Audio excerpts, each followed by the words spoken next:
Assalamualaikum warahmatullahi wabarakatuh. Alhamdulillah nggih, pada kesempatan hari ini kita dapat belajar bersama nggih. Sebelum kita belajar bagaimana keadaan anak-anak yang soleh solihah semuanya di rumah, bagaimana kabarnya? Semoga semuanya dalam keadaan sehat nggih. Amin. Nah, mari kita mulai dulu dengan membaca basmalah, kemudian doa sebelum belajar. Bismillahirrahmanirrahim. Rabbi zidni ilma warzuqni fahma. Ya Allah, berilah aku ilmu dan mudahkanlah aku untuk memahaminya. Amin. Ya, hari ini bersama Usisti, kita akan belajar SKI. Ya, SKI itu Sejarah dan Kebudayaan Islam. Nah, untuk pelajaran 1, karena anak-anak belum mendapatkan buku pegangan SKI, silakan diperhatikan benar-benar, ya, diperhatikan dengan seksama penjelasan dari Usisti, karena nanti ada beberapa latihan soal yang harus dijawab, ya. Nanti soalnya dijawab, ditulis di buku tulis, kemudian dikirim ke Usisti. Silakan diperhatikan.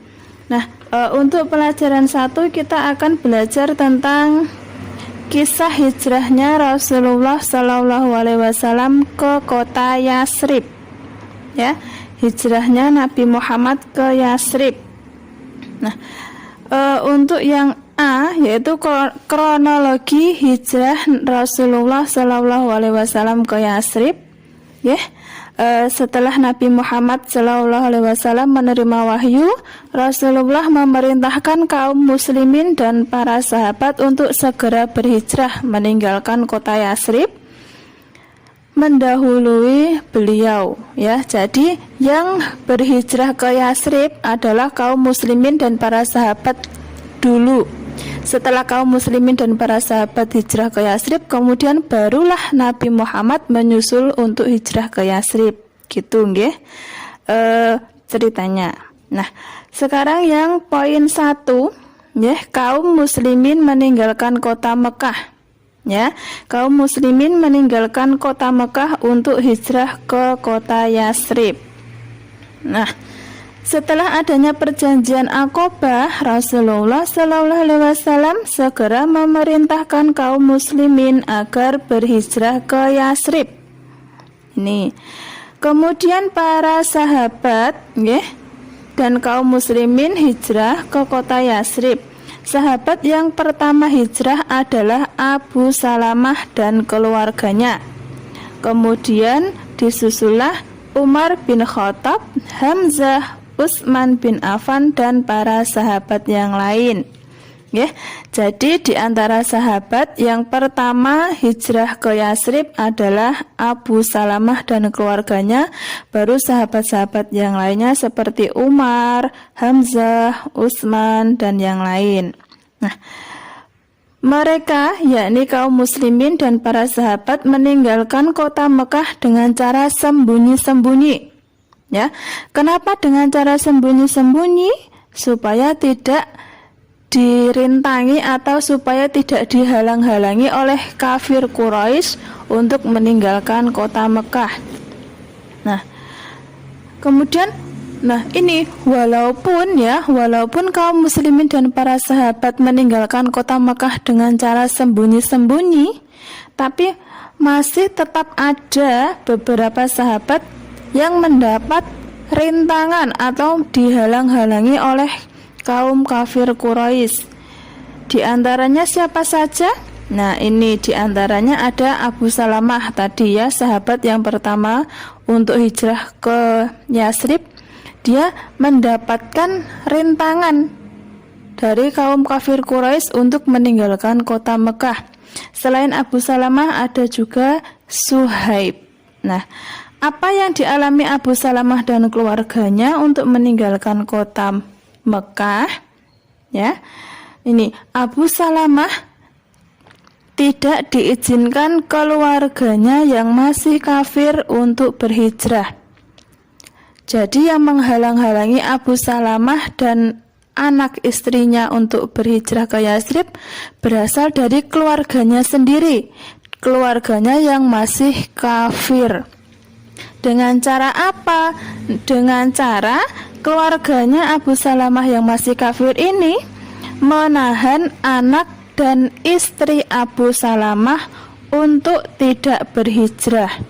Ya, jadi mereka mengizinkan Abu Salamah hijrah, tapi anak dan istri Abu Salamah ditahan di Mekah, tidak boleh mengikuti Abu Salamah hijrah. Nah, kemudian barulah setelah 1 tahun kemudian istri dan anaknya Abu Salamah boleh menyusul Abu Salamah ke Yatsrib. Gitu ya.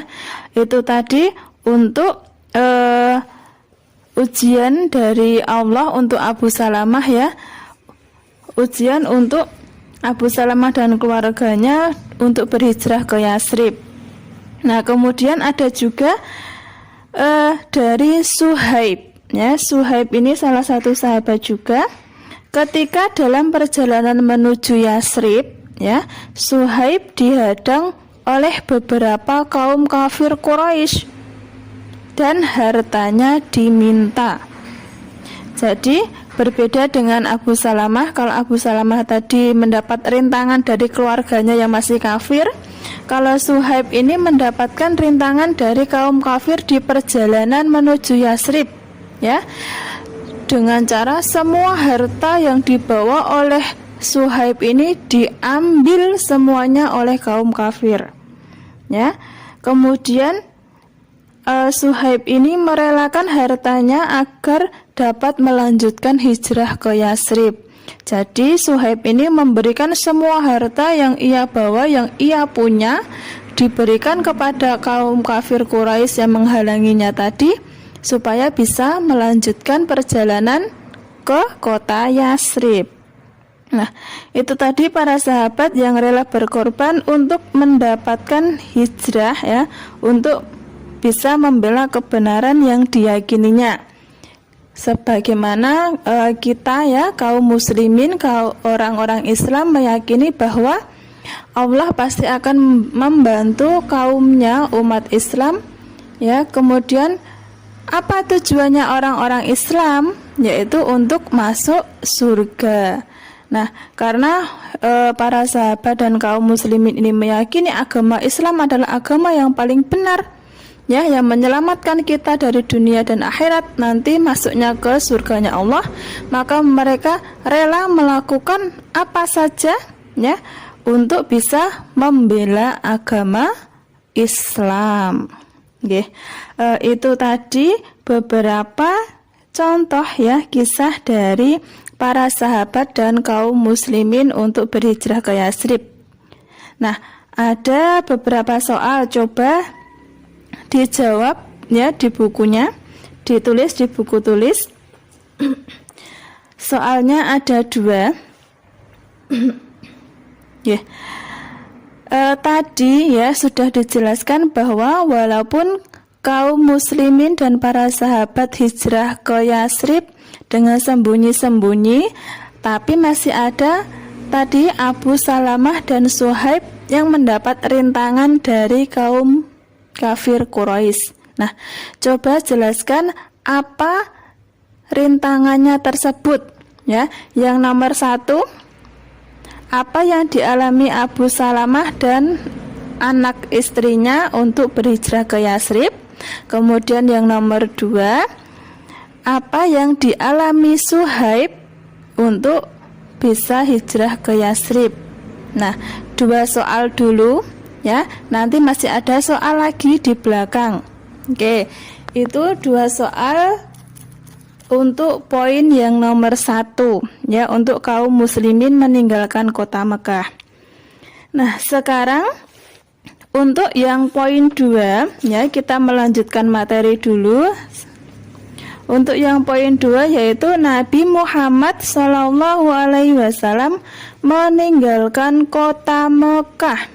Ya, setelah tadi kaum muslimin dan sahabat yang hijrah ke Yatsrib, sekarang Nabi Muhammad SAW yang meninggalkan kota Mekah untuk berhijrah ke Yatsrib. Oke, kita lanjut. Allah Subhanahu wa taala telah memberitahu Rasulullah Shallallahu alaihi wasallam tentang rencana kafir Quraisy yang akan menyakitinya melalui malaikat Jibril.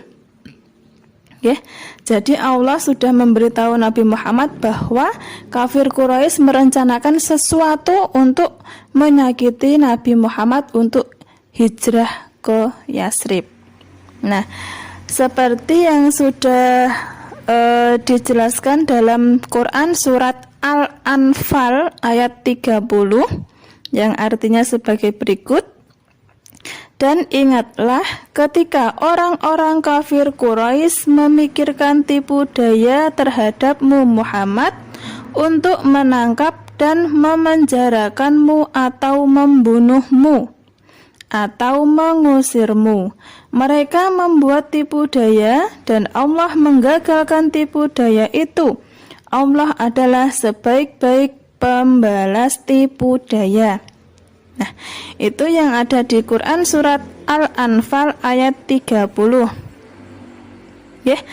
Setelah menyampaikan ayat di atas, malaikat Jibril alaihissalam mengatakan, "Wahai Rasulullah, janganlah engkau tidur malam ini di atas tempat tidur engkau yang engkau telah biasa tidur di atasnya.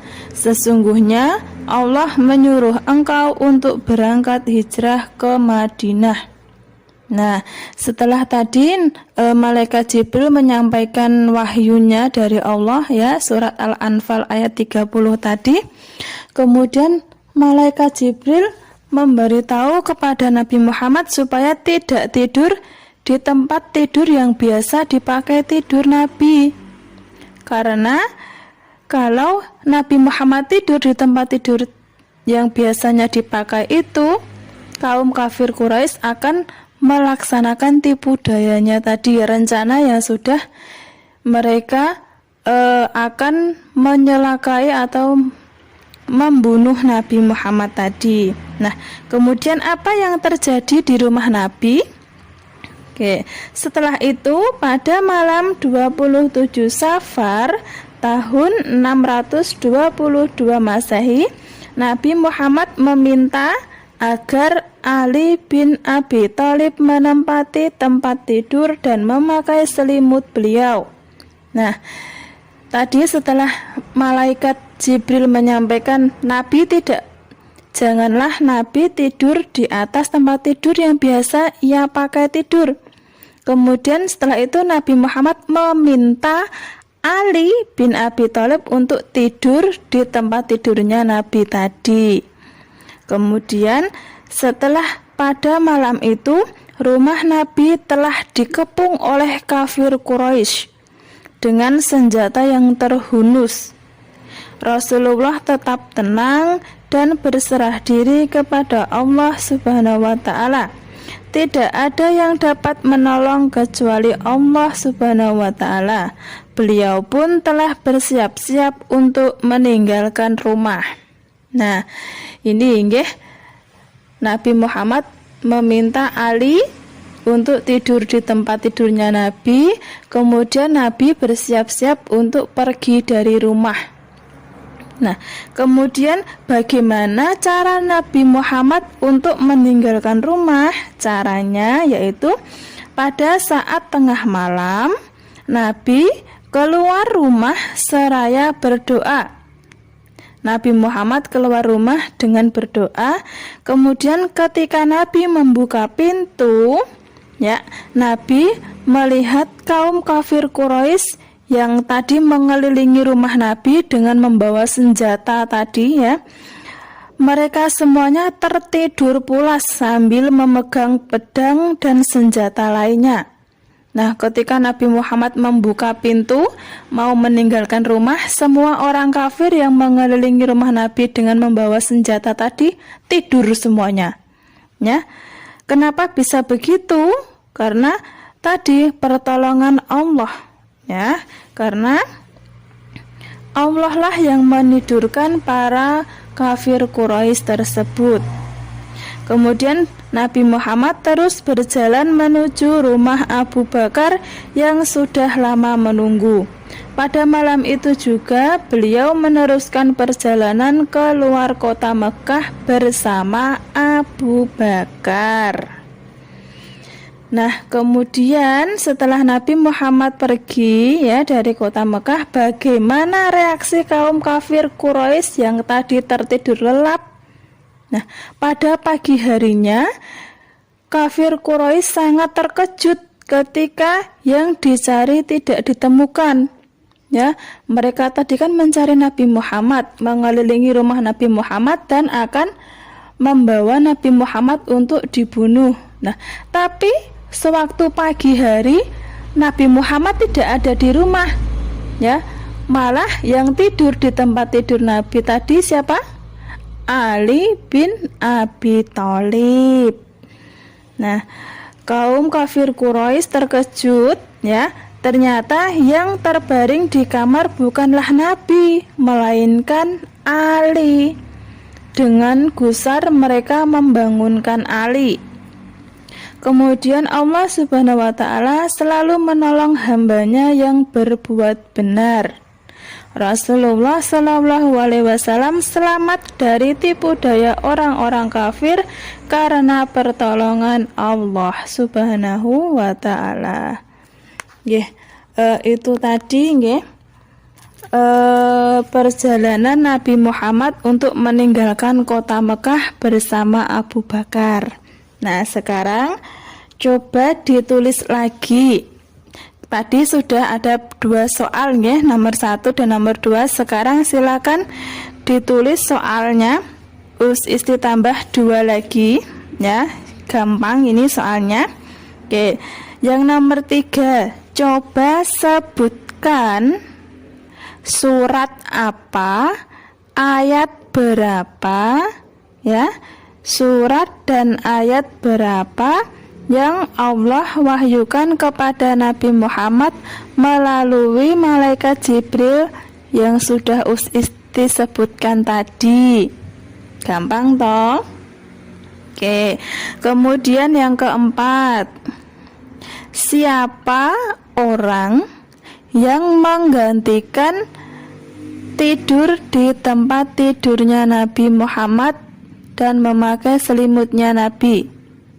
Yuk, siapa orang yang menggantikan tidur di tempat Nabi dan memakai selimutnya Nabi? Oke, untuk hari ini itu saja, ada 4 soal. Silakan dikerjakan dan diperhatikan benar-benar videonya ini, didengarkan ya. Semoga kita semuanya bisa mendapatkan ilmu ya. Kita sama-sama belajar, Isti juga belajar, kalian belajar, kita sama-sama belajar supaya kita mendapatkan ilmu yang bermanfaat. Untuk pertemuan hari ini SKI kita belajar sampai di sini dulu. Terima kasih atas semua perhatiannya anak-anak yang solih-solihah semua di rumah. Semoga pandemi ini cepat berlalu dan kita semuanya bisa masuk sekolah ya, tatap muka seperti biasanya. Di sekolah kita belajar. Amin. Terima kasih atas perhatiannya. Isti akhiri. Mari kita akhiri dengan membaca hamdalah. Alhamdulillahirabbil alamin. Wassalamualaikum warahmatullahi wabarakatuh.